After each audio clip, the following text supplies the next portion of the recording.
ఇది ప్రజాపాలన. ఒకటొకటిగా సమస్యల్ని పరిష్కరించుకుంటున్నాం, మెల్లమెల్లగా కూడా తీసుకుంటున్నాం.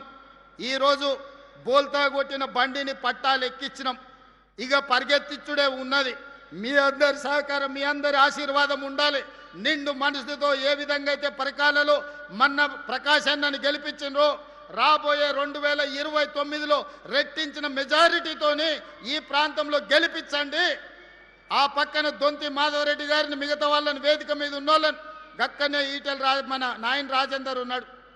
వరంగల్కి అండర్ గ్రౌండ్ డ్రైనేజ్ ఇస్తే ఏం అడగను అన్నాడు. 6,000 కోట్లతో అండర్ గ్రౌండ్ ఇచ్చిన.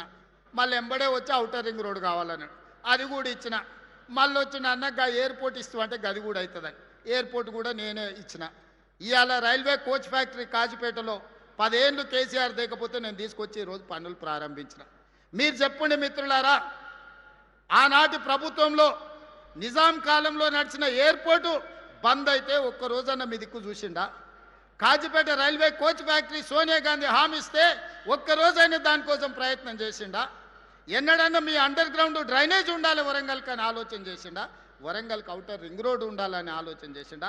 కాకతీయ మెగా టెక్స్టైల్ పార్కులో మీకు ఉద్యోగ ఉపాధి అవకాశాలు ఉండాలి అని ఆలోచన చేసిండా? సమ్మక్క సారలమ్మ మందిరం, 100 ఏళ్ళ చరిత్ర ఉన్న సమ్మక్క సారలమ్మ మందిరం వైపు కూడా మళ్ళీ చూడలే ఆనాటి ముఖ్యమంత్రి. ఈనాడు పొంగులేటి శ్రీనివాసరెడ్డి గారి పర్యవేక్షణలో అద్భుతంగా ఈరోజు సమ్మక్క సారలమ్మ మందిరాన్ని నిర్మించుకున్నాం కదా, వన దేవతలను పూజించుకుంటున్నాం కదా. ఇది మా సోషల్ జస్టిస్. సామాన్యుల కోసం పనిచేసే ప్రభుత్వం, మీకోసం పనిచేసే ప్రభుత్వం, మీలో కలిసిమెలిసి ఉండే ప్రభుత్వం. నేను వేరు మీరు వేరు కాదు, మీలో నేను ఒక్కడనే. నేను కూడా గ్రామాల నుంచే వచ్చిన, నేను కూడా పల్లెటూరు నుంచే వచ్చిన. కష్టాలు నాకు కొత్త కాదు. కష్టాలున్న పేదోళ్ళు, దళితులు, గిరిజనులు, ఆదివాసుల మధ్యలోనే పుట్టి పెరిగి వచ్చిన.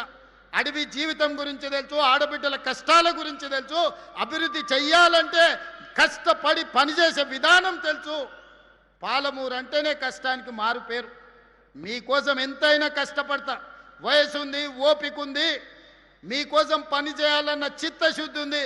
మీ ఆశీర్వాదం ఉన్నంతకాలం 1000 మంది కేసీఆర్లు వచ్చిన ఒక ఎంటిక కూడా పీకలేడని చెప్పి మీ అందరి సమక్షంలో అనుకుంటున్నారు. అబద్ధాలు చెప్తే అబద్ధాల సంఘంతో నడిపితే సోషల్ మీడియాలో పెడితే దానివల్ల ఏదో ఒరుగుద్దని, ఒరిగేది లేదు, కరిగేది లేదు, మీ ఈపులు విమానమూతం అవుతాయని తెలియజేస్తూ, శాసనసభలో తేల్చుకుందామని తెలియజేస్తూ మీ అందరి దగ్గర సెలవు తీసుకుంటున్నా. ధన్యవాదాలు మిత్రులారా.